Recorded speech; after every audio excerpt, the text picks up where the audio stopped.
आजपासून EB form आपल्या पक्षाचे वाटले जातात असं समजतंय. त्याचबरोबर दोन्ही पक्षांच्या युतीमध्ये आता शरद पवार गट देखील सकारात्मक असल्याची कालची चर्चा होती. काय पुढे झालेलं आहे? मुंबईमध्ये शरद पवार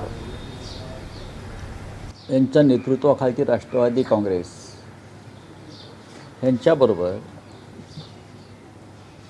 सकारात्मक चर्चा झाली. काल जयंतराव सतत उद्धवजींशी चर्चा करत आहेत आणि काल त्यांना ज्या जागा हव्या होत्या लढण्यासाठी त्यातल्या बहुतेक जागा आम्ही त्यांना दिलेल्या आहेत. त्याच्यामुळे राष्ट्रवादी काँग्रेस, शिवसेना, मनसे युतीमध्ये काही अडचण आहे मला असं या क्षणी दिसत नाही. आणखीन काही जागा ज्या आहेत त्या दुर्दैवानं मनसेच्या कोट्यात गेलेल्या आहेत. पण तरी आम्ही त्यांचं समाधान करू शकलो, जयंतरावांचं किंवा राष्ट्रवादी काँग्रेसचं, याची आम्हाला खात्री आहे. शरद पवार साहेब आमच्याबरोबर असावेत ही आमच्या सगळ्यांची भावना आहे. त्यांच्यासारखं ज्येष्ठ नेतृत्व या आमच्या आघाडीमध्ये असावं, त्यांचा पक्ष असावा, यासाठी आम्ही सगळेच प्रयत्नशील होतो. सुप्रियाताई सुळे असतील, स्वतः पवारसाहेब, जयंतराव, शशिकांतराव शिंदे, या सगळ्यांनी प्रयत्न करून आम्ही मुंबईमध्ये एक चांगला फॉर्म्युला तयार केला आणि त्यांना ज्या जागा हव्या होत्या त्यातल्या बहुसंख्य जागा आम्ही त्यांना देऊ शकलो. त्याच्यामध्ये खरं म्हणजे शिवसेनेचं नुकसान झालेलं आहे. आमच्याकडल्या जागा गेल्या. पण ठीक आहे, युतीमध्ये किंवा आघाडीमध्ये असं होत असतं आणि ते स्वीकारलं पाहिजे. खास करून 111 नंबरच्या वॉर्डमधून धनंजय पिसाळ हे तिथून इच्छुक होते. त्यांच्या आणि आता आमच्यासुद्धा अनेक जागा व्यक्तिगत मी काही म्हणत नाही. आता आम्ही ज्या मनसेला जागा दिल्या त्या आमच्या सिटिंग जागा बऱ्याचशा आहेत, किंवा शरद पवार साहेबांच्या पक्षाला आम्ही जागा दिल्या त्या आमच्या सिटिंग जागा आहेत. तिथे आमचे लोक नाराज झाले आहेत ना. व्यक्तिगत कशा करता बोलताय तुम्ही? आमच्याही लोकांमध्ये तिथे अस्वस्थता आहे ना. त्यांची संधी गेली ना. पण आघाडीमध्ये आणि युतीमध्ये ह्या गोष्टी पाहायच्या नसतात. कारण ही आघाडी आणि युती जी आहे ही एका विशिष्ट हेतूने झालेली असते. मग मुंबईचा विषय आहे, महाराष्ट्राचा विषय आहे, भाजपच्या पराभवाचा विषय आहे. भविष्यामध्ये जेव्हा सत्ता येईल तेव्हा अनेक पदं उपलब्ध होतात. त्याच्यामध्ये या सर्व ज्यांच्यावर अन्याय झाला त्या कार्यकर्त्यांना सामावून घेतलं जाईल, ही आमच्या सगळ्यांची भूमिका आहे. आपले भाऊ संदीप राऊत देखील इथून इच्छुक मला माहीत नाही, मला वाटत नाही. एकीकडे मुंबईत राष्ट्रवादी शरद पवार गट तुमच्याशी चर्चा करतो, पुण्यामध्ये मात्र काही वेगळं घडताना पाहायला मिळत आहे. कुठे चर्चा होते अजित पवारांची, शरद पवारांची, परत ती फिसकटते, परत महाविकास आघाडी सोबत बैठक होती, परत अजित पवार, शरद आणि दुसऱ्यांबरोबर चर्चा. काय चाललंय? मला माहीत नाही काय चाललं आहे. तुम्ही हा प्रश्न त्यांना विचारू शकता. त्यांच्या पक्षात काय चाललं हे मी कसं काय बोलू? जेव्हा त्याचा निर्णय बाहेर येईल तेव्हा मी बोलू शकेन की बाबा हे असं असं घडलेलं आहे. अजून तिथे तसं काहीच घडताना दिसत नाही आहे आमच्यासाठी. शिवसेना आणि मनसे या दोन पक्षात चर्चा झालेली आहे आणि आता आज उद्याकडे आम्ही त्या संदर्भात निर्णय जाहीर करू. काँग्रेससोबत येते तुमच्या पुण्यात काँग्रेससोबत येते असं दिसतंय तुमच्या? हो, आमचा तसा प्रयत्न सुरू आहे आणि त्यांचाही प्रयत्न सुरू आहे. परंतु काँग्रेसला मनसे तिथं पुण्यात चालते परंतु मुंबईत चालत नाही, अशा प्रकारचा एक प्रश्न उपस्थित होतो. नाही, मुंबई ही वेगळी संस्थान आहे प्रत्येकाचं. मुंबई हे एक वेगळं संस्थान आहे प्रत्येकासाठी. त्याच्यामुळे ते आपापल्या पद्धतीने निर्णय घेत असतात. पण आमच्यासाठी मुंबई महाराष्ट्राची राजधानी आहे आणि त्याच्यावर मराठी माणसाचा अधिकार राहिला पाहिजे, ही आमची भूमिका आहे. रावसाहेब, अलीकडे महापालिका निवडणुकांमध्ये एक नवी पद्धत अलीकडच्या काळात बघायला मिळते.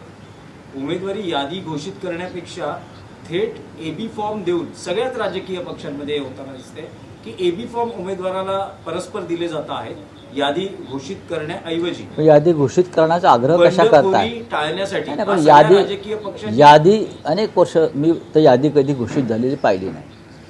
यादी घोषित करण्याचा आग्रह कशा करताय? प्रत्येक पक्षानं आपलं एक धोरण ठरवलं असेल.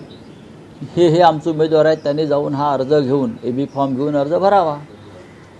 त्यानुसार उमेदवारांच्या बैठका घेतल्या जातात संभाव्य आणि त्यांना तशा सूचना दिल्या जातात.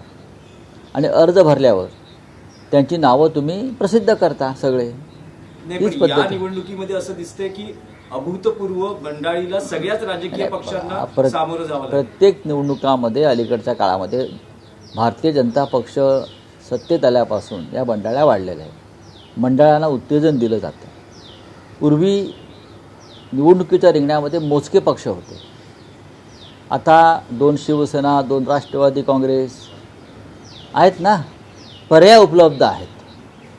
असंतुष्टांना पर्याय उपलब्ध आहेत. आणि मग त्यात पैशाचा वापर करून लोक विकत घेतले जातात. त्यातून बंडाळ्या होतात. बंडाळांना उत्तेजन दिलं जातं. भाजपकडून मुंबईत उत्तर भारतीय मतदारांना आकर्षित करण्यासाठी जी स्टार प्रचाराची यादी जाहीर केली त्यामध्ये योगी आदित्यनाथ आहेत, मैत्री ठाकूर आहेत, इतर मनोज तिवारी आहेत. असे उत्तर भारतीयांना आकर्षित करण्यासाठी एक वेगळी स्ट्रॅटेजी नाही, त्यांच्यामध्ये त्यांनी मुंबईची फाळणी केलेली आहे. एक परप्रांतीयांची मुंबई आणि दुसरी मुंबई एक मराठी माणसांची मुंबई अशी भाजपनं सरळ फाळणी केली. आमच्यासाठी मुंबई अखंड आणि एक आहे. जे मुंबईकर आहेत त्यांनी मुंबईच्या विकासासाठी एकत्र येऊन मतदान करावं. पण भारतीय जनता पक्षानं कायम प्रांतवाद, जातवाद आणि धर्मवाद या आधारावर निवडणुका लढल्या आणि मुंबईसुद्धा तेच करत आहेत. तुम्हाला योगी आदित्यनाथ मुंबईत कशा करता पाहिजे, मैथिली ठाकूर कशा करता पाहिजे, किंवा अन्य कोणी कशा करता पाहिजे, कशा करता पाहिजे. तुम्ही सक्षम नाही आहेत का? हा जर मतदार मुंबईचा नागरिक आहे, मुंबईकर आहे, तर मग भारतीय जनता पक्षाच्या महाराष्ट्रातल्या नेत्यांनी त्यांच्यासमोर गेलं पाहिजे. पण तुम्ही योगींना आणणार, तुम्ही रेखा गुप्ताला आणणार, तुम्ही मध्य प्रदेशच्या मुख्यमंत्र्यांना आणणार, म्हणजे त्या प्रांताचे जातीच्या लोकांना त्या भागातून लोक तुम्ही आकर्षित करण्याचा प्रयत्न करता. मग तुम्ही काय करता इतके वर्ष मुंबई महाराष्ट्रात? तुम्ही जिंकण्याची गोष्ट करताय ना, मग तुम्ही जिंकून दाखवा ना. सर, छत्रपती संभाजीनगरमध्ये रशीद मामूनचा जो प्रवेश आहे तो वादग्रस्त बनताना आपल्याला पाहायला मिळतोय. कारण स्वतः चंद्रकांत खैरेंचा विरोध आहे आणि देवेंद्र फडणवीसांची प्रतिक्रिया आलेली आहे की हिंदू हृदय सम्राट बाळासाहेबांच्या सुपुत्राकडून मतांसाठी लांगून चालन केलं जातंय अशी टीका फडणवीसांची. आणि त्यांचं असं म्हणणं आहे की ठाकरेंना विशिष्ट लोकांचे जोडे चाटायचे आहे. जसे तुम्ही अजित पवारांचे चाटताय, अशोक चव्हाणांचे चाटताय, सर्व भ्रष्टाचारांचे चाटताय निवडणुका जिंकण्यासाठी, हे काय आहे? रशीद मामू वगैरे विषय सोडून द्या. निवडणुका जिंकण्यासाठी तुम्हीसुद्धा या देशातल्या सर्वोत्तम भ्रष्टाचारांचे जोडे चाटताच आहात ना. ज्यांना नरेंद्र मोदींनी भ्रष्टाचारी ठरवलं असे अजितदादा पवार, अशोकराव चव्हाण यांचे जोडे कोण चाटताय? कशा करता चाटताय? मग हे सगळे एकाच माळ्यातले मणी आहेत. दोन्ही ठाकरे बंधू एकत्र आल्यामुळे मुंबईतला जी काही आकडेवारी समज 67 प्रभागांमध्ये विशेष करून दोन्ही ठाकरेंची ताकद वाढलेली पाहायला मिळते. आम्ही 115 जागा जिंकतो या क्षणी. 67 काय घेऊन बसलाय तुम्ही? जो बहुमताला जो एक आकडा लागतो या क्षणी मनसे, महाराष्ट्र नवनिर्माण सेना आणि शिवसेना हे शतक पार करत आहेत. 117 ते 120 पर्यंत जागा आम्ही जिंकू. हा आत्मविश्वास आम्हाला आहे आणि मतदारांना सुद्धा आमच्या आहे. सर, ठाण्यामध्ये शिवसेना मनसे काय स्थिती असेल? काही तिकडचं काही, कारण ठाण्याचं बाळासाहेबांचं विशेष प्रेम ठाण्यावरही राहिले राष्ट्रवादी, त्यामुळे तिथे काय महाविकास आघाडी म्हणून आहे की शिवसेना मनसे म्हणून आहे? काय नेमकं घडतंय? शिवसेना मनसे नक्कीच आहे. पण आमच्या लोकांनी राष्ट्रवादी काँग्रेसचीही चर्चा केलेली आहे, पण माझ्याकडे त्याविषयी फार माहिती नाही आहे. पण शिवसेना आणि मनसेमध्ये जागा वाटप पूर्ण झालेलं आहे. तिकडले राष्ट्रवादी काँग्रेसच्या नेत्यांशीही चर्चा झालेली आहे. खास करून जितेंद्र आव्हाड यांच्याबरोबर सुरुवातीलाच बैठका झालेल्या आहेत. त्या संदर्भात तुम्हाला संध्याकाळपर्यंत निकाल मिळेल. शक्यता आहे की महायुतीत तिथे भाजप स्वबळावर लढण्याची शक्यता आहे. स्थानिक आमदार म्हणतात की आजपर्यंतचा अल्टिमेटम आहे, जर आज नाही झालं तर स्वबळावर लढू. हे सगळं घडत असताना ठाण्यात नमो ठाणे असेही बॅनर लागले. नमो ठाणे, नमो भारत, नमो आणि वेगळी, आणि श्रीकांत शिंदे तर वेगळ्या सभा घेत आहेत स्वतंत्र. नाही, ठीक आहे. अल्टिमेटम वगैरे असा काही नसतो.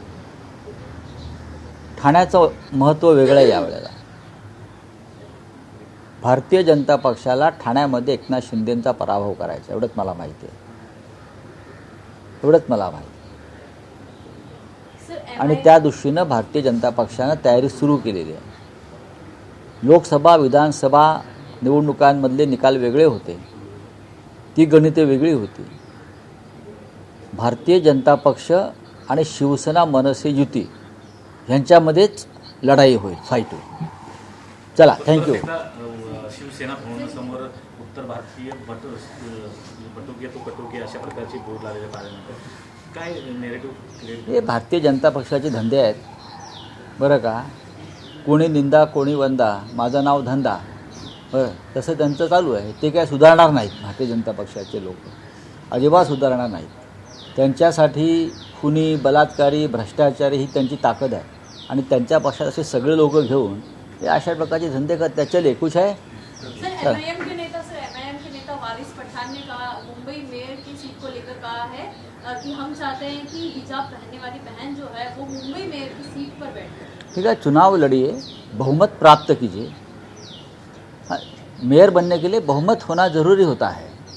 तो आप बहुमत लाइए, 110 सीट चुनकर आइए और चर्चा करिए. बात ऐसी है, ये मुंबई है, ये महाराष्ट्र की राजधानी है और हम हमेशा चाहेंगे कि यहाँ का मेयर मराठी भाषिक हो और उस मराठी भाषिक मेयर को वारिस पठान अगर मुंबईकर है तो समर्थन देना चाहिए. सर, उन्नाव रेप केस में जो कुलदीप सेंगर है, जिसे दिल्ली हाई कोर्ट ने बेल दे दी, उससे लेकर जो है सीबीआई जो है सुप्रीम कोर्ट के लिए. मुझे इतना ही मालूम है, ये जो कुलदीप सेंगर है उसको मुंबई में प्रचार को ला सकते हैं बीजेपी. उत्तर प्रदेश से है ना, तो मुझे जानकारी है कि कुलदीप सेंगर को भी भारतीय जनता पार्टी मुंबई में प्रचार को योगी आदित्यनाथ के साथ ला रही है. तो सीबीआई बीबीआई की वो उनके घर के लोग हैं. सीबीआई भाजपा के कार्यकर्ता है, उनको बेल रहेगा. अगर उनको निकाला है जिस तरीके से, तो थोड़े अंदर डालने के लिए निकाला है. लेकिन कुलदीप सेंगर मुंबई में योगी आदित्यनाथ के साथ देवेंद्र फडणवीस का आग्रह है कि कुलदीप सेंगर को यहाँ लाइए और प्रचार करिए. कुलदीप सेंगर को, राम रहीम को, आसाराम बापू को, सबको प्रचार में उतारने वाले ये लोग यहाँ बीजेपी के लिए. चले, थँक्यू. एबीपी माझा, उघडा डोळे बघा नीट.